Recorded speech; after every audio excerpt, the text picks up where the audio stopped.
In January 2025, the CEO of the most valuable company on earth said one sentence on a stage in Las Vegas, and by the next morning, $8 billion had been wiped off the stock market. He didn't announce a product recall. He didn't admit to fraud. He simply said quantum computing was probably 20 years away from being useful. That's it. That single opinion from Jensen Huang, the CEO of NVIDIA, sent Rigetti, D-Wave, IonQ, and other quantum stocks into a freefall within hours. And here's the part that should really catch your attention. 2 months later, that same man stood on a different stage and admitted he was wrong. 8 months after that, his own company released a piece of technology designed to physically connect quantum computers to NVIDIA's AI supercomputers. So which is it? Is quantum computing decades away, or is it happening right now, wired directly into the machines already running the world's AI? Stick with me, because the answer is more interesting and more complicated than either headline suggests. Let's rewind to that moment at CES in January 2025, because it explains everything that came after it. An analyst asked Huang about NVIDIA's quantum computing strategy, and he gave an answer that sounded careful and reasonable at the time. He said that in terms of raw qubit count, the industry was still 5 or 6 orders of magnitude away from where it needed to be. In plain English, that means quantum computers would need to be somewhere between 100,000 and 1 million times more powerful than they were at that moment to become genuinely useful for large, real-world problems. Huang said if someone told him 15 years, that felt early. If someone said 30 years, that felt late. But if you picked 20 years, he said, a whole lot of people at NVIDIA would agree with that number. It wasn't meant to be dramatic, it was meant to be honest. But investors don't always reward honesty, and the stocks of nearly every publicly traded quantum computing company dropped hard that same day. D-Wave's CEO, Alan Baratz, went on television and called Huang dead wrong, pointing out that his company already had paying customers using quantum systems for real work, even if that work and revenue were still small. So now you have the world's biggest chipmaker saying 20 years. And a quantum company CEO saying right now, today, somebody in this story was about to change their mind. And it wasn't the guy running a quantum computing company. It's worth pausing here to understand why one offhand comment from a chip company CEO could move an entire sector's stock value in a single trading session. NVIDIA doesn't manufacture quantum processors. It never has. But by January 2025, NVIDIA had become such a dominant force in computing generally that its opinion functioned almost like a weather forecast for the entire industry. If the company seen as the backbone of modern AI infrastructure was signaling skepticism about quantum timelines, investors treated that as insider knowledge, even though Huang was really just estimating, the same way any well-informed executive might guess at a technology's maturity. That reaction alone tells you how much weight NVIDIA's word already carried in a market it hadn't even fully entered yet, which makes what happened next even more significant.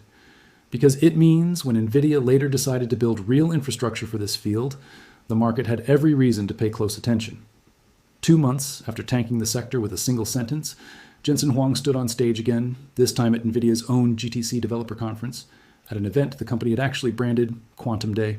And he opened by joking that this was probably the first event in history where a CEO invited a room full of guests, specifically so he could explain why he'd been wrong. He admitted the comments in January had come out badly. By June of that same year, he was using a completely different phrase to describe the field, an inflection point. Not 20 years away, an inflection point happening now. That's a genuinely fast reversal for a public company CEO, and it raises an obvious question. What did NVIDIA see in just a few months that made the timeline collapse from decades to right now? The answer isn't that quantum chips suddenly got 1,000,000 times better. It's that NVIDIA figured out a different problem to solve, one that didn't require the qubits themselves to improve at all. Here's the piece almost nobody explains clearly enough.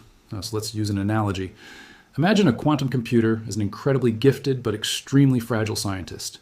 This scientist can solve certain problems that would take a normal computer, the age of the universe, to work through, but there's a catch.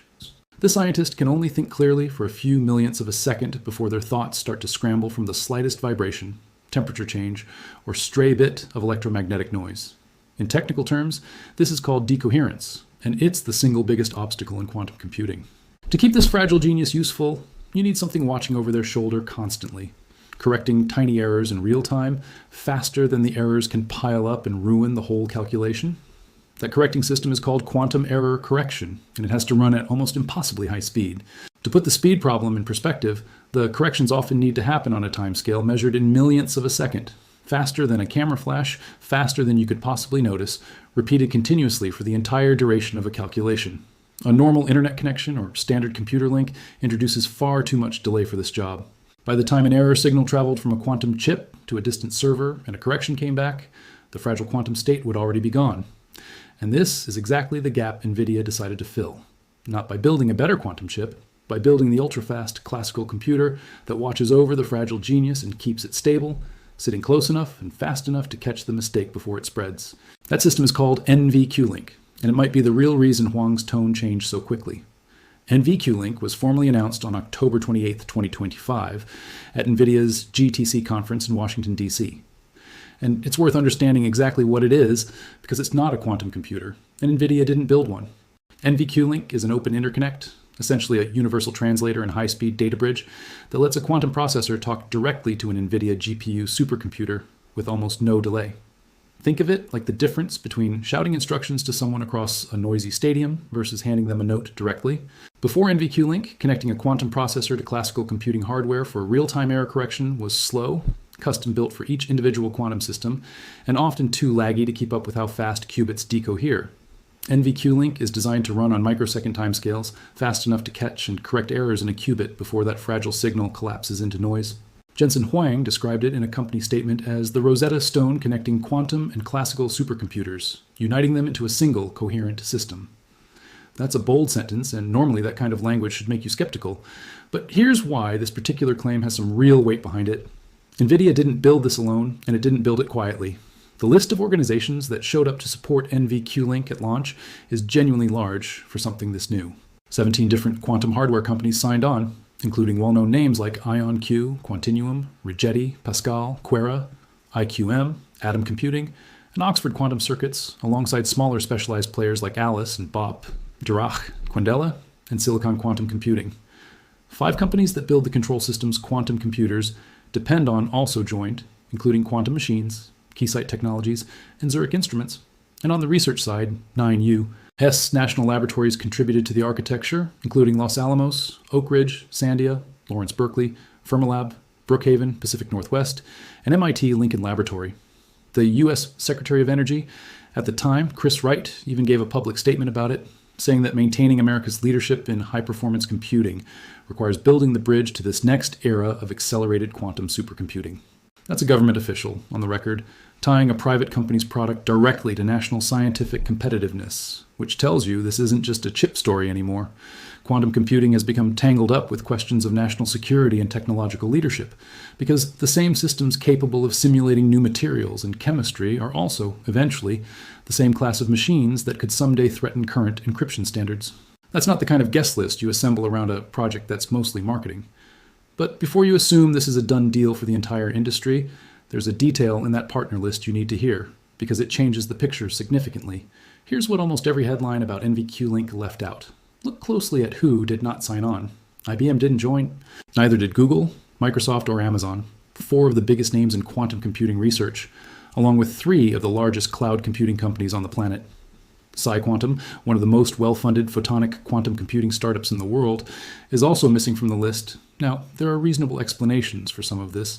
IBM, Google, Microsoft, and Amazon each already run their own internal error correction and cloud infrastructure stacks, and they may simply prefer to keep that work in-house rather than adopt an interconnect designed largely around NVIDIA's own GPU ecosystem. That's a business decision, not necessarily a vote of no confidence. But it does mean that when NVIDIA describes NVQLink as an open, industry-wide standard, that framing is true for a meaningful slice of the quantum industry, and it is not yet true for some of the biggest names in it. Experts in the field are genuinely split on how much this matters long-term. Some analysts covering the announcement described it as a strategic play by NVIDIA to become as essential to quantum computing as its chips already are to AI training. Others point out that until IBM and Google are in the room, calling anything the single unifying standard for quantum computing is premature. It's also worth noting who else sat this one out for a different reason entirely. Companies like D-Wave and Quantum Computing Inc. weren't included either, but that's largely because they build a different style of quantum machine, one not based on the gate-based approach NVQLink was designed around, rather than any deliberate snub. So the absences aren't all telling the same story, and it's worth being careful not to lump them together. So hold that thought, because it matters for what NVIDIA did next. By GTC in 2026, NVIDIA didn't slow down. It moved NVQLink from an announcement into something developers could actually use. the company released a public application programming interface called CUDAC Realtime, giving quantum hardware teams and research labs an actual toolkit to build on top of NVQLink, rather than just a concept to admire. Alongside that, NVIDIA introduced what it calls the Ising Open Model Family, a set of AI models specifically trained to help with quantum calibration and error correction, essentially teaching NVIDIA's GPUs to get better and faster at babysitting those fragile qubits over time. NVIDIA also built something called the Accelerated Quantum Computing Research Center, where it's physically integrating partner quantum hardware with its GB200 NVL72 supercomputing systems, the same class of machine currently used to train some of the world's largest AI models. In other words, the lab where NVIDIA trains its most advanced AI is the same lab now being wired directly into quantum hardware. That overlap is not a coincidence, and it points to the actual reason this story matters far beyond stock prices or press releases. It's also worth understanding why NVIDIA chose to build an open interconnect rather than a closed, NVIDIA-only quantum product. This mirrors a strategy the company has used before, and it's the same one that made it dominant in AI hardware in the first place. Years ago, NVIDIA built CUDA, a software platform that let developers program its GPUs for far more than just video game graphics. That platform became so deeply embedded in AI research that switching away from NVIDIA hardware later meant rebuilding enormous amounts of software from scratch, which is a large part of why NVIDIA still dominates AI chip sales today. NVQLink and its accompanying CUDA-Q platform appear to be following that exact playbook, except aimed at quantum hardware makers instead of AI researchers. If quantum companies build their calibration, error correction, and control systems around NVIDIA's tools now, while the industry is still young, NVIDIA doesn't need to manufacture a single qubit to become essential to almost every quantum computer eventually built. That's a patient, long-term bet, and it's a very different kind of bet than chasing a quick product cycle. So why does connecting quantum processors to AI supercomputers actually matter, beyond the technical achievement of making two very different machines talk to each other quickly? Here's the honest answer, and it requires understanding what quantum computers are and are not good for. They are not a faster version of your laptop. They are not going to replace the GPU that's training the next chatbot. What quantum computers are genuinely good at is simulating nature itself, the behavior of molecules, chemical reactions, and materials at the quantum level, problems that are almost impossible for classical computers because nature itself runs on quantum rules. Now imagine combining that simulation ability with AI's strength in recognizing patterns across enormous datasets. At a quantum computing conference in London in 2026, a researcher speaking on this exact convergence, a scientist named Svor, described it as science running on two loops for the first time in 400 years. The first loop is the traditional one: observe, form a theory, run an experiment. The second loop, layered on top of it now, runs on data at a scale that didn't exist before, powered by AI models capable of reasoning through that data and quantum simulations capable of generating first principle physical models nobody could produce by hand. If that pairing works the way researchers hope, it could accelerate discovery in drug design, new battery materials, and industrial chemistry, fields where classical computing alone genuinely does hit a wall. Think about how long it currently takes to discover a single new pharmaceutical compound or a better battery material, often a decade or more of trial and error in a physical lab. If quantum simulation paired with AI pattern recognition can even modestly shrink that timeline, the impact wouldn't just be academic, it would show up in hospitals and in the cost of the batteries in your phone or your car. That's the optimistic case, and it's a real one. But optimism in this industry has a track record of running ahead of reality, so let's talk about the part almost nobody puts in the headline. Even with NVQLink connected and functioning exactly as designed, quantum computing has not solved its fundamental hardware problem.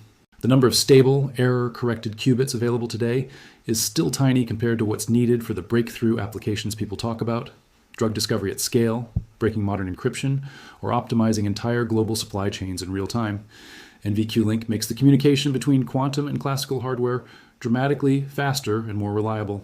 It does not, by itself, create more qubits, and it does not eliminate decoherence. It manages it better. That distinction matters enormously because it's easy to hear NVIDIA connects quantum computing to AI supercomputers and assume the hard problem is solved. It isn't. What's changed is that the industry now has a shared high-speed nervous system connecting the pieces, rather than each lab building its own custom, slower wiring from scratch. Some researchers believe that alone could shave years off the path to genuinely useful quantum computers. Others, including voices at companies not currently part of the NVQLink coalition, believe the timeline questions Huang raised back in January 2025 are still fundamentally unresolved, whether that's 15 years or 30. Experts differ, and anyone telling you they know the exact year quantum computing becomes mainstream is guessing, no matter how confident they sound. What we can say with real confidence is this: the direction of travel changed in a way that's measurable in public. In under a year, NVIDIA went from a CEO comment that erased $8 billion in market value to a formal GPU-powered infrastructure product used by 17 quantum hardware companies and 9 national laboratories, with a working API released within months. That's not typical for emerging technology. Most breakthroughs take years to move from a conference keynote to something developers can actually build with. This one didn't. And regardless of where you land on the 20 years versus right now debate, that pace tells you something real about how seriously the biggest computing company on the planet is now treating quantum, not as a science project, but as infrastructure worth building today. If there's one thing worth sitting with after all of this, it's how quickly certainty can flip in a field moving this fast. The same voice that convinced the market quantum computing was decades from mattering spent the following months building the exact bridge meant to close that distance. Technology rarely announces its turning points in advance. Usually, you only recognize them by looking back at exactly this kind of moment: a wrong prediction, a public correction, and then a piece of hardware quietly wired into the world's most powerful computers.